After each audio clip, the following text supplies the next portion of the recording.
आशा करता हूं आप सब बहुत अच्छे होंगे। मेरा नाम है सिद्धांत अग्निहोत्री। स्टडी ग्लोस पे आपका बहुत बहुत स्वागत है। तो दोस्तों, हम करेंट अफेयर्स लेके हाजिर हैं 8 जुलाई के। और जैसा कि हमने बताया कि इसकी पीडीएफ आपको मिल जाएगी हमारे टेलीग्राम ग्रुप, नहीं तो हमारी वेबसाइट studyglows.com को विजिट करें। तो आज हम बात करेंगे, सबसे पहले 4 करेंट अफेयर्स की बात करेंगे। वर्ल्ड ओल्डेस्ट केव, प्रोजेक्ट परी, डिजिटल निधि भारत, वाइल्ड लाइफ फायर्स इन आर्कटिक। अब आपको बता दूं कि ये करंट अफेयर्स आपके यूपीएससी के लिए बहुत इंपॉर्टेंट है, पीसीएस के लिए, जहां पे भी आंसर राइटिंग या प्रीलिम्स होता है उस सब के लिए बहुत इंपॉर्टेंट है। तो आप इनको ज़रूर देखें। और हर दिन मैं करंट अफेयर लेके आऊँगा। इससे पहले ऑलरेडी 2 करंट अफेयर आ चुके हैं। लेकिन इंपॉर्टेंट अनाउंसमेंट कि हमारा जो आंसर राइटिंग कोर्स है वो शुरू हो गया है, सिर्फ और सिर्फ 600 रुपये का। बहुत सारे बच्चे हमसे यही बोलते हैं कि सर इतना सस्ता कैसे, लेकिन ऐसे ही है, लॉस झेल लेंगे लेकिन आपके लिए काम करते रहेंगे। तो आंसर राइटिंग कोर्स को आप अवेल कर सकते हैं, जिसमें आपके आंसर्स चेक किए जाएंगे, आंसर्स कैसे लिखने हैं ये बताया जाएगा, कैसे यूपीएससी में टॉप करना है ये बताया जाएगा थ्रू मीन्स आंसर राइटिंग। तुरंत इवैल्यूएशन होगा, टेलीग्राम ग्रुप पे आप ज्वाइन होंगे।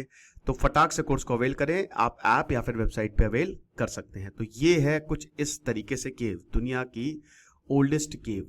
Paper 1 art and culture super important है, ठीक है ना।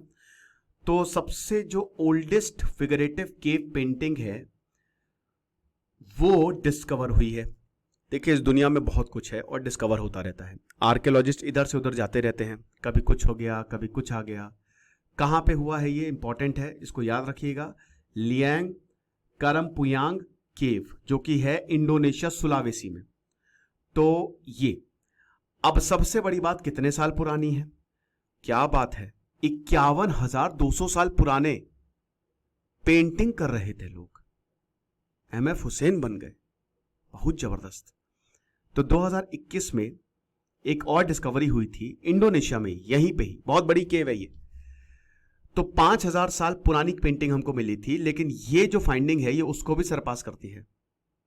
तो सबसे बड़ी बात क्या है पेंटिंग में, एक सुअर है, एक पिग है और 3 थेरियांथ्रोप। क्या होता है थेरियांथ्रोप, ये मैंने भी नहीं सुना, लेकिन आपको बता दूं कि ये आधे आदमी आधे हुए जानवर, आदमी जैसा जानवर नहीं होता है एक, जैसे आप कह सकते हो कि क्या एग्जांपल दूं, मतलब बेसिकली ये इमेजिनेशन में ही होता है, ठीक है ना।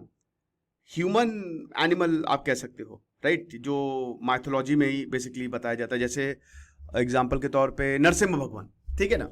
तो आधे भगवान, आधे मतलब आधे इंसान और आधे मतलब ह्यूमन लाइक फिगर आधा और आधा शेर का, तो इस तरीके से तो ये मिला। तो ह्यूमन एनिमल इंटरैक्शन हमको देखने को मिला और वही बताया गया है कि इंसान ने जब एनिमल से इंटरैक्ट किया, डोमेस्टिकेशन ऑफ एनिमल हुआ, तभी तो चीजें बदली हैं। तो Griffith university, south cross university और इंडोनेशियन नेशनल यूनिवर्सिटी और इनोवेशन एजेंसी ने इस स्टडी को कंडक्ट किया। अब इसका मतलब क्या है कि सारी यूनिवर्सिटी ने बोला कि चलो गुफाओं में चलते हैं, मजा भी आ जाएगी, घूम भी लेंगे मजाक की बात और है, बट यही हुआ। उसके बाद फिर यूरेनियम डेटिंग होती है भैया, हाफ लाइफ से जो डीके करता है अंदर रेडियो एक्टिव मेटल, उससे आप एज पता लगा सकते हो, राइट। तो यूरेनियम डेटिंग से हमने ये बताया कि ये कितना पुराना है, जो आर्टवर्क है ये कितना पुराना है, ठीक है। और यही मेथड जो है ये सुलावेसी में आर्टवर्क जो है उसकी डेट निकालने के काम आता है, ओके। जैसे लियांग बुलू जो कि सीपोंग 4 में मिला है, वो इससे भी ओल्डर है, ठीक है। मतलब इससे ओल्डर क्या है, जो अभी मिला वो तो सबसे ही ओल्डर है, खैर। तो ये चीज है। अब ये डिस्कवरी यही बताती है कि उस समय सोचिए, इतना पुराना, हजारों साल पहले जो है लोग जो है वो पेंट कर रहे थे, उनको इतनी समझ थी, उनको अपने कल्चर की समझ थी, उनको समझाने की समझ थी। तो जो साउथ ईस्ट एशिया में होमोसेपियंस, एक निएंडरथल्स भी थे जो कि विलुप्त हो गए, साइड में एक और 2 ब्रांचेस चल रही थी, है ना। अगला प्रोजेक्ट परी। अब प्रोजेक्ट परी क्या है, देखिए, जो जैसे हमने आंसर राइटिंग का कोर्स निकाला है तो उसमें तो हम बहुत अच्छे से बताएंगे, लेकिन ये जो मैंने करंट अफेयर्स फ्रेम किए ना आंसर राइटिंग के हिसाब से ही किए हैं। तो again paper 1 art and culture के लिए सुपर इंपॉर्टेंट। तो प्रोजेक्ट परी जो है वो मिनिस्ट्री ऑफ कल्चर ने इसको लॉन्च किया है। 46th world heritage committee meeting हुई और उसमें इसको लॉन्च किया गया। अब जैसा कि आप नाम से ही देख रहे हो, क्रिएटिविटी को इंस्पायर करेगा। पापा की परी है ना, परी एक थोड़ा सा ऐसा है ना कि चाइल्डिश वर्ड होता है, चाइल्डिश इमेजिनेशन है, बच्चों को परियों की कहानी सुनाई जाती है। तो क्रिएटिविटी को इंस्पायर करेगा और कल्चरल डायलॉग को ये एनरिच करने वाला है। 150 विजुअल आर्टिस्ट जो हैं वो पूरे भारत से बुलाए गए हैं और बोला गया कि रंग दो। दिल्ली में ये इवेंट होने वाला है तो जो पब्लिक स्पेसेस है वहां पे पेंटिंग कर दो, ठीक है ना। तो भारत का जो रिच आर्टिस्टिक हेरिटेज है, आर्ट एंड कल्चर आज से चल रहा है, कितने समय से, अकबर से लेकर ललितादित्य से लेकर चंद्रगुप्त मौर्य से लेकर वाजिद अली शाह से लेकर हर कोई आर्ट एंड कल्चर का दीवाना था। भाई आर्ट एंड कल्चर में यही तो आता ही क्या, पेंटिंग कैसी है, नितिन सिंघानिया पढ़ोगे तो उसमें ये तो पेंटिंग कैसी बनाई गई है, म्यूजिक क्या है, क्लासिकल डांस क्या है, यही सब है। होता था ये सब और अभी भी होता है। अभी भी पेंटिंग सबसे महंगी बिकती है, खरीद के ले आओ, घर में लगा लो, वास्तु के लिए बहुत अच्छी होती है कुछ पर्टिकुलर पेंटिंग, है ना। तो ये चीज है, बहुत लोग पेंटिंग्स के दीवाने भी होते हैं। कुछ लोगों को पेंटिंग समझ में नहीं आती, एब्स्ट्रैक्ट आर्ट, है ना। तो वही चीज है। सो अर्बन लैंडस्केप को बहुत अच्छे से ट्रांसफॉर्म करेगा। कहीं पे भी आप जाते हो, जैसे स्टेशन पे जाते हो, मधुबनी पेंटिंग्स आपको कुछ स्टेशन पे, बिहार के स्टेशन पे देखने को मिलेंगी। तो अगर आप कहीं जा रहे हो और वहां पे आपको पेंटिंग्स देखने को मिल रही है, दीवारों पे रंग बिरंगी कलाकारियां, तो एक कहते ना कि एक खुश हो जाता है दिल, डोपामिन रिलीज होता है दिमाग से, आपको बहुत अच्छा लगता है देखने में। तो एक कल्चरल आइडेंटिटी और सोशल कोहिजन को प्रमोट करेगा। अगला डिजिटल भारत निधि, ध्यान दे दो इंफ्रास्ट्रक्चर के लिए, पेपर 3 इंफ्रास्ट्रक्चर के लिए सुपर इंपॉर्टेंट है ये। तो डीबीएन डिजिटल भारत निधि जो है वो रिप्लेस करने वाला है किसको, यूनिवर्सल सर्विस ऑब्लिगेशन फंड। अब ये ससुरा क्या है, यूएसओएफ रूरल टेलीकॉम को पूरी तरीके से बदल देगा। अब आपको बता दूं कि जो यूएसओएफ है, जो टेलीकॉम ऑपरेटर्स से 5% टैक्स लेते हैं ना, उसी से इसको फंड किया जाता है। और इसका क्रिटिसिज्म ये हुआ है कि भाई सबसे बड़ी बात तो ये है कि इसमें कोई यूटिलाइजेशन नहीं हुआ इस फंड्स का। यूएसओएफ का मतलब यही है कि देखिए जितने भी टेलीकॉम ऑपरेटर्स हैं उनको 5% तो देना ही देना है, जो कि यूएसओएफ में जाएगा। अब पैसा आ रहा है तो पैसा यूज करोगे, यही तो दिक्कत है हमारे। हम पैसा तो दे देते हैं, टैक्स दे रहे हो, यहां पे बेचारे टेलीकॉम ऑपरेटर्स जो हैं, अब अभी जैसे जियो ने प्राइस बढ़ाए, भाई उनके पास कोई चारा नहीं है। भारत में एआरपी बहुत कम है, एवरेज रेवेन्यू पर सर्विस मतलब पर पर्सन बहुत कम है। तो आप ये समझिए कि ये जो फंड्स है ये टेलीकॉम इंफ्रास्ट्रक्चर प्रोजेक्ट्स के लिए यूज होगा। लेकिन एग्जांपल के जैसे 100 करोड़ है तो 100 करोड़ में से 5 करोड़ जो है वो यूएसओएफ को गया और ये ऑब्लिगेशन आपको देनी ही देना। अब ये 5 करोड़ जो है इससे आप टेलीकॉम इंफ्रास्ट्रक्चर को बढ़ाओगे, स्पेशली गांव में आप टावर लगाओगे, आप ऑप्टिकल फाइबर बिछाओगे, बट इसका काम ही नहीं हुआ, अंडर यूटिलाइज्ड है ये, इसको यूज ही नहीं किया गया, ऊपर से 5% और देना है। तो इसीलिए अब इसने डिजिटल भारत निधि ने बोला है कि बस बहुत हुआ सम्मान, इसको रिप्लेस कर दो। तो सबसे पहली बात तो ये है कि जो अंडर रिजर्व्ड ग्रुप है, ठीक है ना, उनको ये फोकस करेगा, स्पेशली औरतें, personal with disabilities, economic weaker section, जो गरीब हैं, जो सही से काम नहीं कर पा रहे हैं, जो औरतें सही से बहुत ज्यादा प्रोग्रेसिव नहीं है, उनको ये टारगेट करेगा, टारगेटेड सपोर्ट दिया जाएगा। टेक्नोलॉजिकल एडवांसमेंट दी जाएगी, मतलब जो नई टेक्नोलॉजीज आ रही जैसे एआई हो गया, मशीन लर्निंग हो गया, उन सब पे अफोर्डेबिलिटी जो है उस पर काम किया जाएगा, कितना सस्ता हम दे सकते हैं। और इनोवेशन जो है स्पेशली टेलीकॉम स्टार्टअप्स के लिए कमाल होने वाला है। Implementation fund management against CFI, consolidated fund of India, सारा का सारा पैसा कंसोलिडेटेड फंड में ही जाता है, सारी पैसा वहीं से निकाला जाता है, ठीक है ना, सबकी सैलरी और सब यहीं से दी जाती है। कंसोलिडेटेड फंड ऑफ इंडिया कौन से आर्टिकल में आता है, चलो कमेंट बॉक्स में बता दो।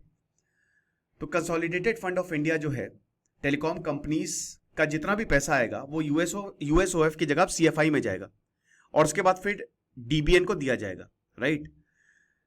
अब इसका स्कोप बढ़ गया है, ठीक है, क्योंकि अभी तक यूएसओएफ के द्वारा जो फंड नहीं यूज किया जा रहा, डीबीएन उसको यूज करेगा सर्विस एक्सपेंशन में, हर जगह सर्विस दी जाएगी। जैसे मैं गांव में था, वहां पे नेटवर्क ही नहीं आ रहा है क्योंकि वहां तक अभी सर्विस ही नहीं पहुंची है। टेक्नोलॉजी के रिसर्च में पैसा जो है वो काम आएगा और पायलट प्रोजेक्ट्स में पैसा काम आएगा। एडमिनिस्ट्रेटिव सेटअप की बात करें तो भाई हर एक डिपार्टमेंट जो सेटअप होता है उसमें कोई ना कोई वो देखता ही देखता है, एक एडमिनिस्ट्रेटर जो है वो इसको देखेगा, ठीक है ना। और बिडिंग, कॉम्पिटिटिव बिडिंग होगी, एप्लीकेशंस मंगाई जाएंगे, उसमें कॉम्पिटिटिव बिडिंग होगी, उसके बाद ही फैसला जो है वो लिया जाएगा।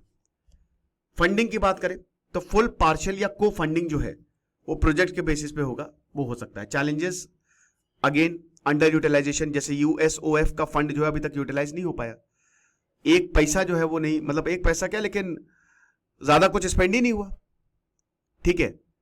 तो डीबीएन जो है इसको एड्रेस करेगा कि ज्यादा से ज्यादा पैसा जो है वो दिया जाए इन प्रोजेक्ट्स के लिए। आर्कटिक में वाइल्ड फायर्स जो है ये दिक्कत की बात है गुरु, इतना आसान नहीं है। आर्कटिक की वाइल्ड फायर सब कुछ खत्म कर सकती है, तो जीएस पेपर 1 ज्योग्राफी के लिए बहुत ही इंपॉर्टेंट है। तो ये आग लगी है, आप देख सकते हो जहां जहां लाल लाल आपको दिख रहा है ना, यहां पे वाइल्ड फायर्स हैं।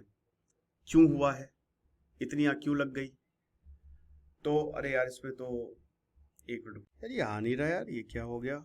चलो कोई बात नहीं, मैं ऐसे ही आपको बता दे रहा हूँ, ठीक है, इसको आप ऐसे ही सुन लीजिए। तो पूरे आर्कटिक रीजन में हर जगह हमको आग ही आग देखने को मिल रही है। पिछले 5 सालों में तीसरी बार है जो हाई इंटेंसिटी फायर जो है वो इस रीजन में आ गई है। यूरोप की कॉपरनिकस क्लाइमेट चेंज सर्विस ने बोला कि चिंताजनक सिचुएशन है गुरु। ज्यादातर फायर्स रशिया के साखा रीजन में है।